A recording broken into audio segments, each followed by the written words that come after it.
은혜 받은 성도들, 구원받은 성도들, 예수 믿는 사람들은 이렇게 영적인 전쟁터에서 예수님과 같은 마음으로 무장을 해가지고 이렇게 살아야 합니다. 이렇게 사십시오라고 하면서 오늘 성경을 보면 몇 가지 권면의 말씀을 해주고 있습니다. 그 첫째 권면은 정신을 차리고 기도하면서 사십시오. 정신을 차리고 기도하면서 사십시오. 그렇게 말합니다. 7절에 보면은 이런 말씀이 있습니다. 만물의 마지막이 가까웠으니 그러므로 너희는 정신을 차리고 근신하여 기도하라 그랬는데, 여러분 이 7절 9절 말씀 속에서 우리 눈에 쏙 들어오는 두 가지 단어가 있는데, 하나는 뭐냐 하면 정신을 차리라고 하는 말이고, 또 하나는 기도하라고 하는 말입니다. 여러분 정말 우리는 이 시대에 정신을 차려야 합니다. 세상의 달콤한 유혹들이 우리를 날마다 유혹해 오고 있습니다. 세상의 즐거운 그런 일들이 매일처럼 우리들에게 유혹해 오고 있습니다. 가고 싶고 놀고 싶고 하고 싶은 그런 세상의 유혹들이 얼마나 많이 있습니까? 너무 많이 있는 거지요. 우리 신앙을 파멸로 이끌기 위해서 이단의 사람들은 목숨을 걸고 달려들고 있습니다. 온갖 수단과 방법을 다 동원해서 우리를 믿음에서 떨어져 나가게 하려고 너무나도 몸부림치고 있습니다. 정신 차리지 않으면 안 된다는 것입니다.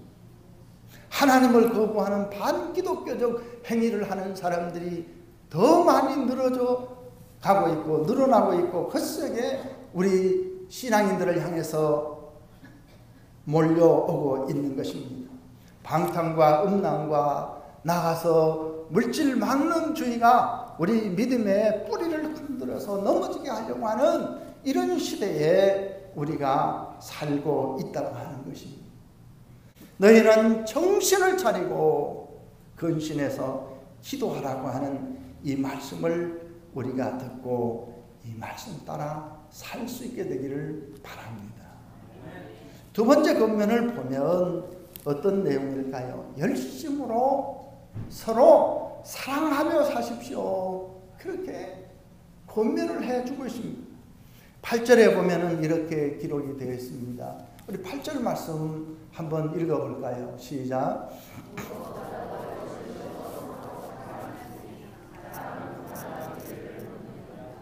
여러분 이 8절 속에서 우리 눈에 들어오는 두 가지의 단어가 있습니다. 그건 뭐냐? 하나는 열심이라고 하는 단어이고 하나는 사랑이라고 하는 단어입니다. 여기 열심이라고 하는 이 말씀이 원문에 보게 되면 에크테네라고 하는 단어를 쓰고 있습니다. 에크테네. 그런데 이 단어는 전신과 전력을 의미했습니다. 전신과 전력, 힘을 다하는 노력을 의미했습니다. 온 마음과 전력, 전심 온 마음과 전력, 온 힘과 마음을 다 해서 그런 의미입니다. 이런 온 마음과 힘을 다해서 뭘 하라고 하느냐? 서로 사랑하십시오. 서로 사랑하면서 살아가십시오. 그렇게 권면을 하고 있습니다. 여러분 이것은 감정에 의해서 서로 사랑하는 것을 말하지 않습니다. 일시적으로 서로 사랑하는 것도 말하지 않습니다. 아가페적인 사랑을 말하고 있습니다.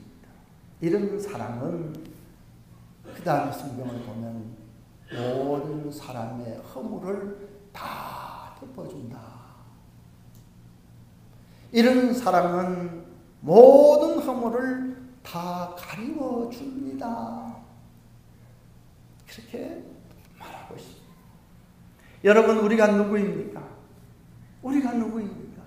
예수님의 보혈의 피로 허물의 사함을 받고 죄의 가림을 받은, 다시 말하면 하나님으로부터 은혜를 받은 사람들이, 죄 용서함의 은혜를 받은 사람들이고 하나님의 사랑을 받은 사람들입니다. 이런 은혜를 입은 사람들은 주님께서 나를 사랑하셔서 내 죄와 허물을 덮어주신 것처럼 우리가 그런 사랑을 가지고 그런 마음을 가지고 서로 덮어주면서 서로 사랑하면서 살아야 되지 않습니까? 그렇게 사십시오. 모든 그리스도인들에게 이와 같이 권면의 말씀을 하고 있습니다. 지난 주간에 이 사우스캐롤라이나 주지사는 TV에 나가서 이런 말을 했습니다. 이번에 범죄는 최악의 증오 범죄입니다. 최악의 증오 범죄입니다. 이번 범인은 반드시 사형에 처해지기를 바랍니다. TV에서 그런 얘기를 했습니다. 이런 사람은 살아갈 가치도 없고 이런 사람은 우리 사회에 둘 필요도 없고 이런 사람은 우리 사회에 존재해서도 안 되니까 이 사회에서 제거해버려야 됩니다. 그런 의미로 사형을 치러달라고 하는 그런 호소를 했습니다. 그런데 여러분, 다른 한편에서는 체포된 이 용의자에 대한 약식 재판이 지방법원에서 이루어지고 유가족들은 다 거기에 모였습니다. 많은 유가족들이 참여해서 재판을 지켜보는 가운데 한 말이 이 사람의 죄는 용서를 받아야 합니다. 이 사람의 죄를 용서해 주어야 됩니다. 라고 하면서 유족들이 호소했다는 거예요. 살려줘야 된다는 것입니다. 미들턴이라고 하는 여성 의사도 수요일 날 저녁에 와서 공부를 하다가 거기에서 변을 당해서 목숨을 잃었습니다. 여러분, 의사들 얼마나 바빠요. 우리 의사들 한번 만나려고 그러면 예약까지 해야 되고 가서 그냥 1시간씩 기다렸다가 겨우 한 5분 이렇게 만나면 나와야 돼요.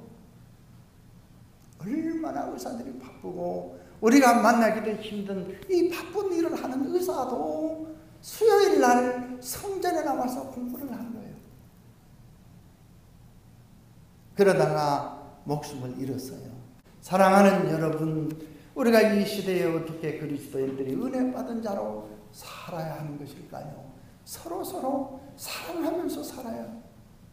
이웃 간에도 서로 사랑하면서 살아야 하고, 형제 간에도 서로 사랑하면서 살아야 하고, 직장에서도 서로 사랑하면서 살아가야 하고, 부부 간에도 서로 사랑하면서 살아가고, 무엇보다도 그리스도의 보혈의 피로 한 형제 자매된 성도들이 교회 안에서, 구역 안에서, 성교회 안에서 정말 온 마음과 온 힘은 전심전력을 당해서 사랑하면서 살아가는 것이 그리스도인의 삶의 모습이라는 것입니다. 사랑하는 여러분, 우리가 이 말씀을 듣고 흘려버리지 말아야 할 것입니다.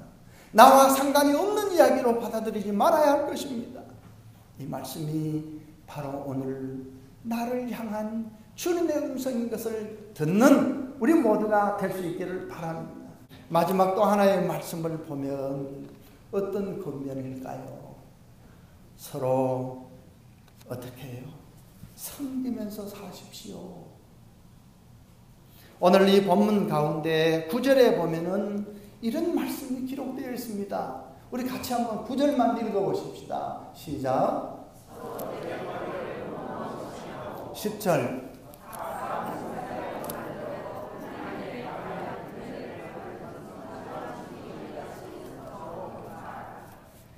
이 두 구절 말씀 속에서 우리 눈에 쏙 들어오는 두 가지 단어를 찾는다면 하나는 원망이라는 단어입니다. 원망이라는 단어. 그리고 또 하나는 하나님의 은혜를 맡은 청지기 같이 서로 봉사하십시오. 봉사라고 하는 단어.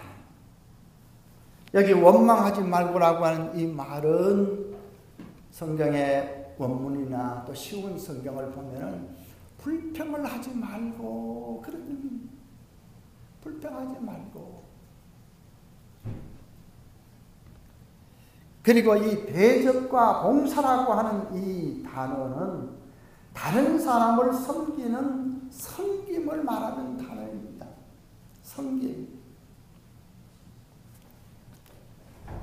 섬기는 일에 있어서 원망하지 말고, 섬기는 일에 있어서 불평하고 투덜거리지 말고, 그런 의미로 말하고 있는 거죠.